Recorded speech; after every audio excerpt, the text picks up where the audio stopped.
Bonjour à tous et à toutes et bienvenue dans cette résolution de problèmes commentés qui va porter sur les différentes techniques d'échantillonnage. Premièrement, toujours bien lire la consigne. Donc dans ce cas-ci, ce qu'on vous demande, c'est pour chacune des situations, donc chacun des énoncés A, B, C, D, E, F, G, de sélectionner la technique d'échantillonnage adéquate. Si vous cliquez sur le menu déroulant, vous allez voir qu'il y a 8 techniques d'échantillonnage. Donc 8, ça fait 8 choix de réponse. C'est beaucoup quand même de choses pour lesquelles vous allez pouvoir vraiment réfléchir. Donc, première chose que je vous dirais lorsque vous faites un exercice sur les échantillonnages, ça va être de les séparer en deux groupes. Donc, si vous regardez à droite de mon écran, j'ai fait un tableau où j'ai séparé les techniques d'échantillonnage aléatoires, donc, qui sont principalement dues au hasard, et celles qui sont non aléatoires, donc où il y a une sélection qu'on va dire arbitraire. Donc, juste pour clarifier ça un petit peu, parce que vraiment, ça va vous aider à pas travailler avec 8 choix de réponse, mais vraiment 4 à la fois, juste en vous posant deux petites questions. 1. Est-ce que j'ai accès à tous les éléments, toutes les unités statistiques de ma population? Donc, pour qu'on fasse une sélection vraiment aléatoire, il faut qu'on ait accès à tous les membres d'un groupe cible. Donc ça, c'est numéro 1. Numéro 2, c'est une fois que j'ai accès à tous ces membres-là, est-ce qu'il va y avoir une part de hasard? La personne qui fait l'échantillon, est-ce qu'elle va utiliser des critères qu'on va dire arbitraires? Donc, c'est vraiment, elle va utiliser son bon vouloir, ou vraiment elle va se baser sur quelque chose où elle n'a pas le contrôle, le hasard va décider pour elle. Donc, posez-vous toujours cette question-là en premier. 1. Est-ce que j'ai accès à tous les membres d'une population? Et 2. Est-ce que la sélection s'est vraiment faite au hasard? Donc, si la réponse à ces deux questions-là, c'est oui, ben, vos choix de réponse, ça va être les 4 premiers. Puis si vous avez répondu non à une des deux questions, mais ça va tomber dans les 4 derniers choix. Premier énoncé. Donc, le propriétaire d'une boutique demande à un comptable référé par son partenaire d'affaires de faire ses états financiers. Première chose, est-ce qu'on a accès à une liste de tous les comptables du Québec? Non. Donc, j'ai pas accès, mettons, à cette population-là de comptables. Est-ce qu'il a choisi le comptable au hasard? Non. Donc, définitivement, ça va dans les 4 derniers choix. Comment est-ce qu'il a fait son choix? Bien, il s'est référé à l'opinion de son partenaire, puis a jugé que son opinion était bonne. Donc, la bonne réponse, c'est échantillonnage au jugé. Deuxième question. Le propriétaire d'une boutique a une base de données de tous ses clients. Il en sélectionne au hasard 76 pour leur offrir un rabais à leur prochain achat. Bon, est-ce qu'il a accès à tous les membres de sa base de données? Oui. Donc, il a accès à toute sa population. Est-ce qu'il sélectionne au hasard? Oui. Quels critères est-ce qu'il utilise en plus que le hasard? Ben, il n'y a aucun critère. Il va juste vraiment faire comme s'il tirait dans un chapeau des noms. Donc ça, c'est ce qu'on appelle la technique d'échantillonnage aléatoire simple. Troisième énoncé. Le propriétaire offre aujourd'hui aux gens passant devant sa boutique un rabais sur leur prochain achat. Donc ça, imaginez-vous sur l'avenue Mont-Royal, fin de semaine d'été, c'est la vente trottoir. Il y a vraiment beaucoup de monde qui passe, puis là, il veut attirer les gens, puis il demande à son commis, va donc devant la porte, puis distribue des petits pamphlets avec des rabais pour qu'on attire les gens. Cette journée-là, est-ce que le commis va réussir à distribuer un pamphlet à tous les passants? Probablement pas. Il y a des passants qui vont être de l'autre côté de la rue, il y en a qui seront pas intéressés, ils veulent pas faire des déchets, c'est pas environnemental pour eux. Première question, est-ce qu'il a rejoint tous les clients potentiels de cette journée-là? Non. Est-ce que ça a été vraiment le hasard? Est-ce que tout le monde a un peu une chance égale? Encore une fois, c'est non, parce qu'il y avait comme je vous ai dit, les gens, par exemple, qui étaient plus environnemental, ils n'ont pas pris son pamphlet. Il y en a qui regardaient pas, il y avait juste trop de monde, ils n'ont pas tout pu sélectionner. Donc, on sait que ça va être un échantillonnage non aléatoire. Les gens qui ont pris ça, c'était-tu un petit peu n'importe qui? Oui. Donc, on a l'impression que c'est aléatoire, mais c'était plutôt accidentel. Il y a des gens qui l'ont pris, il y a des gens qui l'ont pas pris. Et ça, c'est un peu un synonyme de la technique d'échantillonnage qu'on va dire à l'aveuglette. C'est toi, tu distribues à tout le monde, puis il y en a qui vont prendre ou non ton dépliant, ils vont faire partie ou non de ton échantillon. Il y a 68% des clients de la base de données d'un propriétaire qui sont employés de l'État, qui sont des fonctionnaires.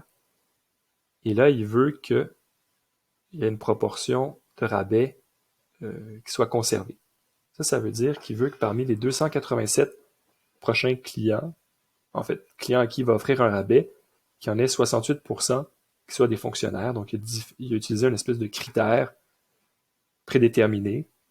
Donc, 68% c'est des fonctionnaires, puis l'autre 32%, ça peut être n'importe quel autre type d'emploi. Donc, est-ce qu'on a accès à toutes les personnes de sa base de données, tous les clients? Oui. Donc, on a accès à tous les membres de la population. Est-ce qu'il va les choisir au hasard? Oui. Mais il va mettre un peu un critère de sélection de plus. Ça va être l'emploi. Pas juste l'emploi, il veut respecter des proportions. Comme on a dit, 195 personnes, c'est des fonctionnaires, les autres s'en sont pas.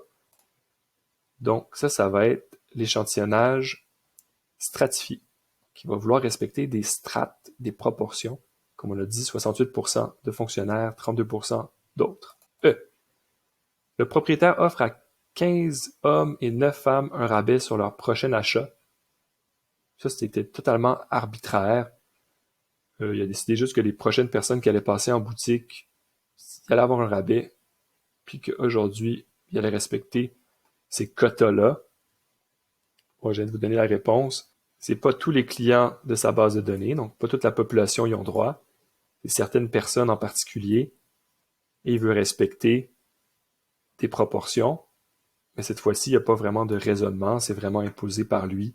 Donc, c'est ce qu'on va appeler un quota. F.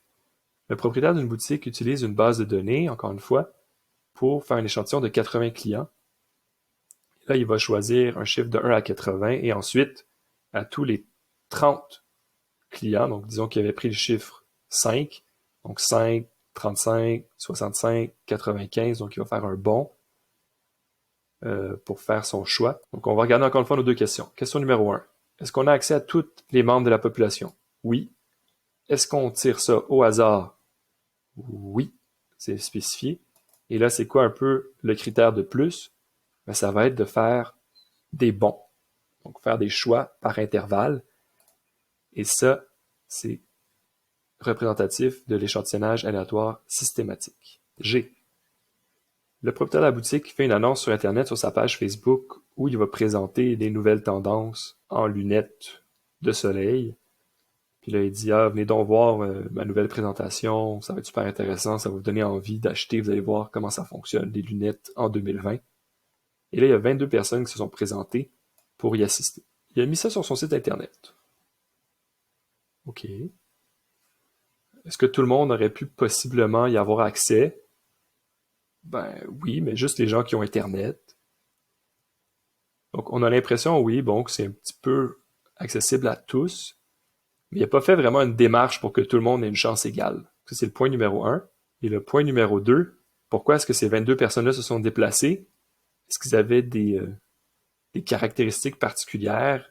Probablement. Donc, c'est des gens qui étaient vraiment intéressés par les nouvelles lunettes. C'est peut-être des gens qui travaillent dehors. C'est peut-être juste tous les sauveteurs du quartier qui sont venus. Donc ça, c'est celui vraiment où j'ai l'impression que les étudiants, ils se mélangent un peu plus lorsque ton échantillon a dû faire une action de plus. Dans ce cas-ci, c'est vraiment se déplacer. Tu as fait une espèce d'appel à tous, une pub sur Facebook, et il y a des gens qui sont venus. Donc ces gens-là, on va les appeler des volontaires. On fait quelque chose de plus, ils n'étaient pas obligés de venir, contrairement aux gens que tu as apostrophés dans la rue. Là. Quand c'est à l'aveuglette, c'est toi qui vas vers les gens. Quand c'est un échantillonnage de volontaires, toi tu lances une perche, puis il y a des gens qui vont mordre à l'hameçon, qui vont venir te boire. H. Le propriétaire classe les clients de sa base de données selon leur type d'emploi. Okay, donc encore une fois, sa base de données, on sait que ça représente tout le monde. Il tire au hasard. Donc là, on a notre deuxième critère de respecter. On sait que c'est parmi du haut. Et là, il va choisir au hasard 2 types d'emplois. Puis il va communiquer avec tous ces clients-là pour leur offrir un rabais. Donc lui, il voulait faire une espèce de promotion ciblée. Donc là, il a tiré 2 types d'emplois. Donc cette fois-ci, c'était les infirmières et les avocats qui ont été choisis. Il avait accès à tous les membres de sa base de données.